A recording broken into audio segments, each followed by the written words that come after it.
Ben bunun hemen kitaplaştırılması gerektiğini düşünüyorum mesela.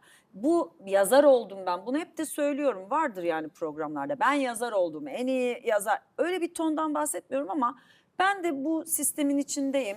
Bir şeyler yazıyorum ve evet ya bu basılı bir şekilde dursun istiyorum. Kitapçının bir köşesinde, evimde, gelenlere hediye edeyim gibi. Mesela düşünmüyor musun böyle bir şey? Vallahi çok düşünüyorum. Aslında mesela bu konuda böyle bir sizden de yardım almak istedim. Genelde şöyle oluyor, birçok Şunu alacağım insanda da seni vardır. rahatlatacağım. Estağfurullah. Evet, Ya herhalde Hamlet sendromu nedir böyle? olabilir. Fazla düşünüp eyleme geçerken böyle eylemi geciktirme hali vardır ya, düşüncelerin içinde kalma. Ya doğru mu yapıyorum, iyi mi yapıyorum? Acaba yeterince mükemmel değil, Şey de mükemmel onu oluyor mu bekleme. sende? Yani ben şimdi bunu yaparsam haddine mi senin? Sen şimdi yani dizi oyuncusuyken bu nereden çıktı diye hani üstüme de gelirler mi duygun var mı? Ya, benim o kadar çok ki aslında Evet. bu. Yani geçen gün, işte, ilk defa sosyal medyaya falan bir şeyler çekmeye çalıştım, videolar falan. Herkes yapıyor diye. Yani Evet. menajerim de hatta söyledi, "Ya, yapmayayım şimdi ben sosyal medyaya, hani, o benim işim değil." gibi falan. Neden? Orada bile yani böyle ikna oldum. Sonra baktım çok izlendi falan, seviliyor. Ya Evet. dedim, "Ben bunu niye yapmamışım bugüne Evet. kadar?"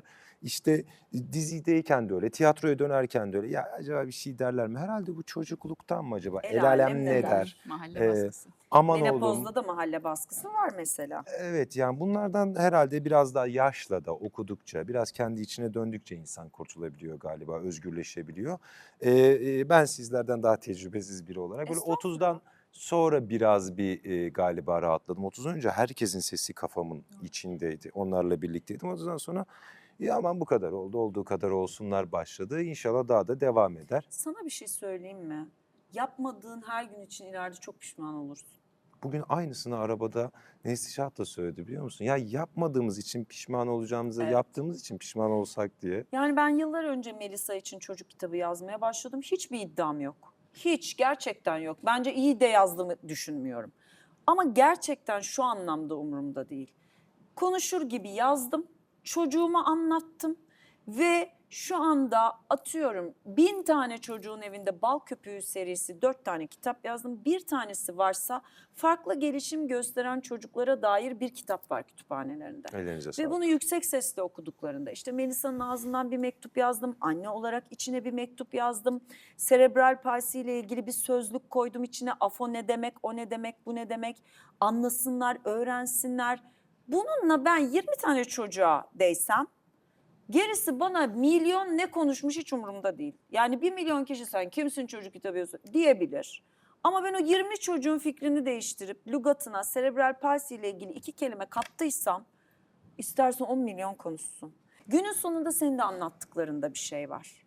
Dolayısıyla bence hemen yapmalısın. Küçücük, Kesinlikle. incecik bir öykü kitabı. 10 tane öykü mü yazdım? 10 tane yazdım. Seni Kızılcık Şerbeti'nde izledi, sana bayılıyor, alacak. Edebiyat girecek evine, kitap girecek. Böyle Vallahi bakarsan daha ne hafiflersin. güzel cesaretlendirdiniz. Çok sağ olun. Gerçekten. Yazar yazmaz koşa koşa gelirim Yap yanınıza bunu. hediye etmeye. Evet ve bir de kitabı Teşekkür ederim konuşalım. diyeyim. Sizin de çok iyi niyetli bir yerden Evet, çıkmış, çok samimi, tertemiz aynen bir öyle. duygudan çıktığı için sanırım bu kadar başarılı olabiliyor. Ben ona çok inanıyorum. Başlangıçtaki samimiyet, temizlik, niyetimiz ne bu işe başlarken diye. Niyet güzel olunca böyle her şey çok daha güzel, hızlı ilerliyor galiba. Senin oyuncu olmaya başladığında niyetin neydi? Ya, ben hatırlamıyorum. Buna bir cevap verebilmem güç ama sonra okuyup şey yaptıkça fark ettim. Ya, ben ilkokulda o kadar başarılı bir tip değildim. Yani içten Tamam. içe herkes çok okay'di. Ya, bu çocuğun kafası çalışıyor, bir problemi yok ama burada değil. Sürekli camdan dışarıda, aklı oyunda filan bir şey bulmak lazım. Öğretmenin kıymeti burada, hayatınıza dokunan insan. Sağ olsun Yıldızhan Hanım ilkokul öğretmenim. Hâlâ da Öğretmenler Soyadı Günü ne? Yıldızhan Şahan. Yıldızhan Şahan. Buradan Evet, ellerinizden öpelim. Çok teşekkür çok edelim. öperim. Gıyabınızda bütün öğretmenlerimize sevgilerimizi Hatta yollayalım. kızı da bizim sektörümüzde, o da Ay ne sinemacı güzel. oldu filan. Konuştuk, hala konuşuruz. O fark etti. Böyle bir piyeste filan, bir şeyde küçücük bir rol verdi. Ben arkalarda sessiz duran, çok da sorumluluk almayan bir çocuktum. O görmüş, sahnede bir şey çıktı içimden. İnsanlar da hiç beklemeyip, "Ya çok güzel yapıyorsun, çok yetenekli." deyince annem babamı okula çağırdı. Dedi ki, "Bu çocuğun böyle şeylere yeteneği var." Ben Uşak'ta doğup büyüdüm Anadolu'da. İstanbul'da filan Güzel Sanatlar Lisesi var, bu işlerin okulları var. Bu çocuğu bence oraya Helal göndermelisiniz diye. olsun. Allah razı olsun yani Evet. gerçekten öğretmenin kıymeti. Annem babam da o söyleyince etkilendi herhalde. Sonra gel git zaman konservatuar filan derken o başarı, onu yapabilme yetisi, kendi yeteneğimi keşfetme. Bir de şansım yaver gitti. Yeteneğimi keşfettim, sağlığım izin verdi, aklım fikrim, işler geldi, olabildim. Şu an hatta buradayım, bir işteyim, işimi yapabiliyorum. Her şey rast gitti çok şükür. Böyle yolculuk başladı. Aslında her çocuk gibi kendini ifade edebilecek bir alan buldum. Beni burada sevdiler. Ben burada yetenekliyim. Ne güzel oldu. Hatta ergenliğe girince işte böyle kız arkadaşlarım falan da olmaya başladı. Oyunlarıma gelmeye başladı. Güzel. Tabii tabii. Hatta bayağı kilolu da bir çocuktum ergenlikte. 120 Aa, kilo falandım yani. oo. Sosyal olarak zor bir şey ergen bir Tabii. çocuk için. Ondan sonra sahneye çıkıp böyle komiklikler, şakalar yapınca kız arkadaşlarım olmaya başladı Oldu falan. bu iş. İşler rast gitti. Hayat bana oradan güldü. Buralara kadar geldi. Ama çünkü kıymetini biliyorsun ve Çok şükür. eğitimini aldın ve güzel üretmekten de vazgeçmiyorsun. Pınar Hanımcığım, o kadar çok soru var ki kafamda ama hepsini toparlayıp şöyle Buyurun. büyük bir soruyla sizi masada Buyurun. bırakıyorum seyircimle. Şimdi beyin sisi dedik. Ben spor yapmanın çok faydasını gördüm ve hayatımda hiç olmadığı kadar istikrarlı bir şekilde spor yapıyorum son 3 aydır ve hiç bırakmaya da niyetim yok Ne ilk mutlu. kez. Daim olsun. İnşallah. Ama işte daha önce de dedim kendim için yaptığımdan oluyor bence. Beyin sisinin sporla ilişkisini soracağım.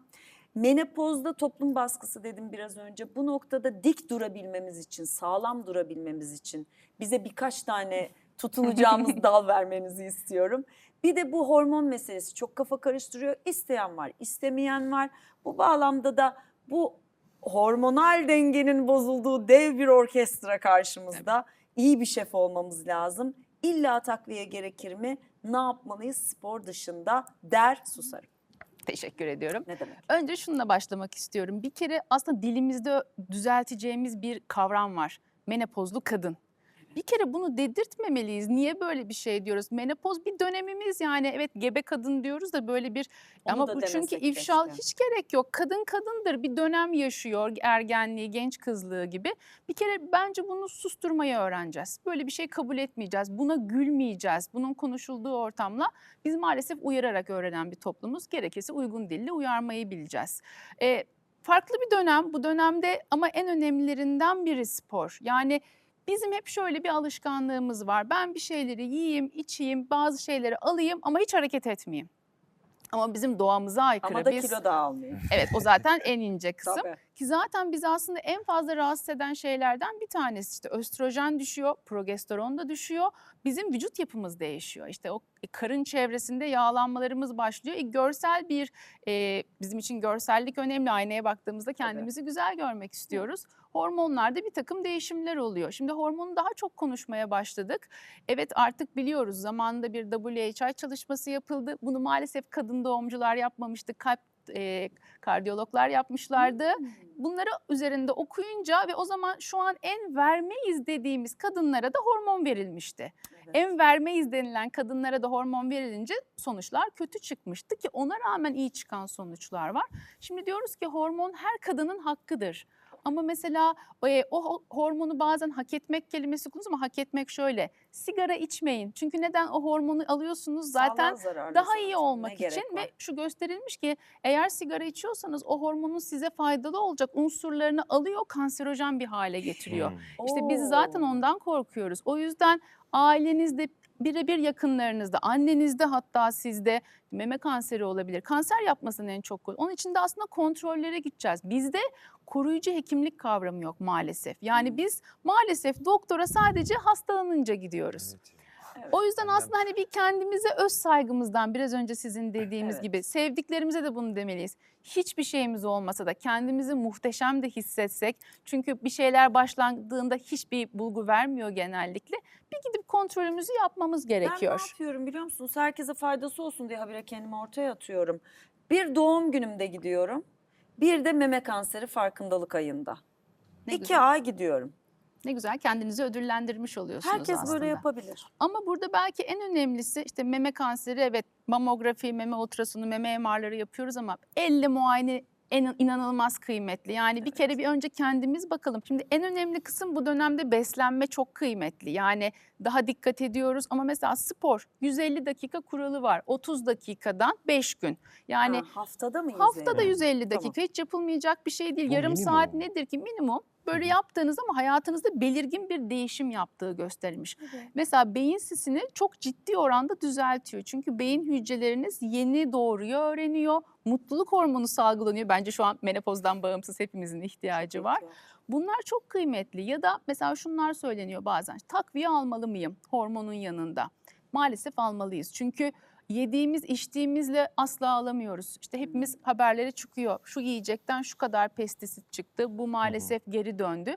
Onları biz yiyoruz maalesef pek çoğu kez ve ayrımını yapamıyoruz. O yüzden ki vücudumuzda da bir kan tahlili yapılıyor. Pek çok vitaminimizin eksik olduğunu görebiliyoruz ama avuç avuç vitamin içmekten bahsetmiyoruz. Bu da çok karışıyor. Bir kere bu bile strese sokan Orada da bir şey. kan tahlili ve doktor kontrolünde Kesinlikle. olmalı. Öyle kafamıza göre Ve olmamalı 2-3 sanki. tane, yani bunu yaptığımızda işte nedir, klasik biliriz, bir D vitamini. Ama mesela iyot, bunlar bizde eksik olan yerler. Mesela iyot desem aklınıza ilk Karadeniz gelir, kara lahanadan. Tuz geliyor. Tuz. İyotun en eksik olduğu ilimiz Aydın. Türk Metabolizma Derneği'nin verisi. Ya da Niye? D vitamininin en eksik olduğu ilimizden bir tanesi Bursa ve en Mart-Mayıs ayında Çok acayip bakılmış. değil mi? Yani çünkü bizi genel olarak dirençli bir toplumuz. Pek çoğunu alamıyoruz. Diyor ki iyotu yemeniz için diyor bir kağıt kabın içinde olmalı, hiç güneş görmemeli. Hangimiz iyotlu tuzu bu şekilde saklıyoruz? Mümkün O değil. yüzden bunları, ama dediğiniz gibi bir sağlık profesyoneli, mümkünse bir hekim kontrolünde düzenli kullanmamız gerekiyor. Yani aralıklı, ki çocuklarımıza da kullandırmamız gerekiyor ama yine bir hekim kontrolünde kendimiz bunu kullanmamalıyız. Ama mesela biraz önce o duygu durum dalgalanmalarından bahsettik. İşte klasiktir, artık magnezyum hepimizin hayatına biraz girdi. Bir magnezyum, hele de içinde işte bizim o duygu durumumuzu etki eden B grubu vitaminler çok kıymetlidir biz kadınlar için. Kuru yemişlerde de vardır, çiğ kuru yemişlerde. Böyle içinde B6 olan bir magnezyum aldığınızda ya böyle bir hafta içinde fark edersiniz. Bedenen bir rahatladım. Daha o kadar yüksek cevap vermiyorum. Her şey biraz daha iyi gidiyor. İşte klasik üçlüdür deriz. D vitamini, magnezyum ve omega 3. Bazen omega 3 işte balık yedim yine de olur mu? Balık yiyoruz ama maalesef yanında ağır metal de alıyoruz şu Tabii. anda. O plastikleri de alıyoruz. Tabii. En azından yemediğimiz, arada her gün olmasa bile o balık yağını, bazen işte şurup istemiyorlar, hap istemiyorlar, tadı kötü geliyor. Onları da endüstri zaman içinde değiştirdi. İşte içeriye biberiye tadı koydular, daha hatta hoş bile gelebiliyor yediğinizde.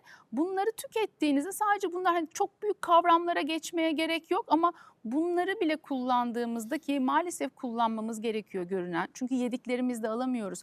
Bir toprak analizi yapıldı mesela Ceyda Hanım. 40'ta biri çıktı. Yani vitaminler, olması gereken vitaminlerin 40'ta biri. Çok acı tabii bunların hepsi. Ne oldu? Bizim topraklarımızda mı 40'ta Topraklarımızda, birinde çıktı çünkü tarım üretilen evet, yerlerde? yani hem topraklarımız kirleniyor, onu biliyoruz. Hem olması gereken tarımı yapmıyoruz. Evet. Hiç nadasa bırakmıyoruz topraklarımız, o kendine bir Dinlenmiyor. gelsin, evet, zenginleşsin. O yüzden evet, yani bunları hayatımızda olması gerekiyor ama uygun şekillerde. Menopoz dönemi, hormon önemlidir, spor önemlidir ama mesela burada da belki en önemlisi işte kemik erimesinden çok korkarız bu dönemde. Kalça kırıkları herkesin en büyük korkulu rüyasıdır. Ama biz en büyük kemik yoğunluğumuzu 30-35 yaş arasında ulaşıyoruz. Yani aslında gençliğinde sporu hayatından eksik etmeyen kadınlar hiç kemik erimesinden korkmamalılar. Çünkü o kas kuvvetiniz, kemik kuvvetiniz hiç eksilmiyor. Aslında kemik erimiyor. Yani kemik eriyor ama kaslarımız eriyor. Kaslar Kaslarımız eridiği Kemiğe için sahip çıkmıyor. aynen öyle.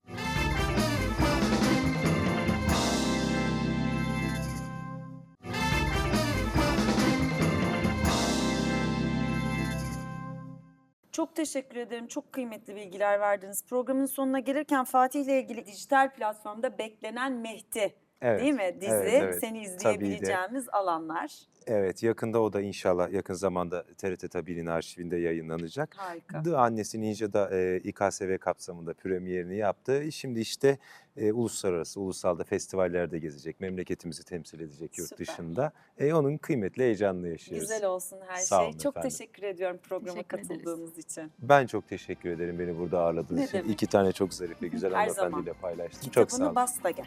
Tamam, koşa koşa. İlk size Anlaştık. geleceğim. Biz Seve bugün seve. anlaştık. Efendim bir başka bambaşka sohbetlerde tekrar bir arada olacağız. Hoşçakalın.